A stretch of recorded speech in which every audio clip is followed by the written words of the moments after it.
Bonjour et bienvenue dans ce nouveau bulletin hebdomadaire de la cellule de communication du 1er au 5 juin 2026 du ministère de la Justice et Garde des Sceaux. À la une, GAFI, réforme judiciaire, coopération internationale et diplomatie régionale. La justice RDC intensifie son action. La semaine du 1er au 3 juin 2026 a été marquée par une série d'activités stratégiques illustrant l'engagement du ministère en faveur de la modernisation de la justice.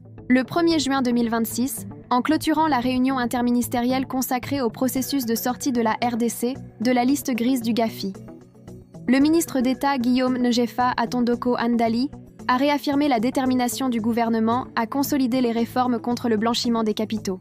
Le ministre a souligné que le secteur de la justice joue un rôle central dans ce processus à travers le renforcement du cadre juridique et des données judiciaires.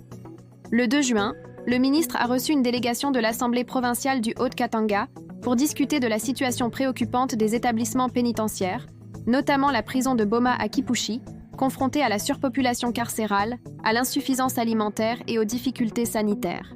Le ministre a annoncé le déploiement d'une mission d'évaluation pour identifier des réponses concrètes à la surpopulation carcérale et aux difficultés sanitaires.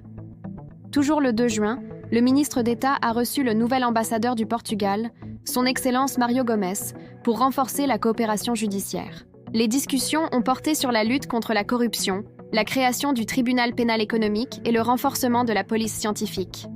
Le 3 juin 2026, arrivé à Victoria Falls pour la réunion des ministres de la Justice de la SADC, le ministre s'est recueilli à la paroisse Notre-Dame. Présidée par la ministre sud-africaine Madame Mamamoloko Kubayi, cette réunion traite de l'harmonisation des législations et de l'amélioration de la gouvernance régionale.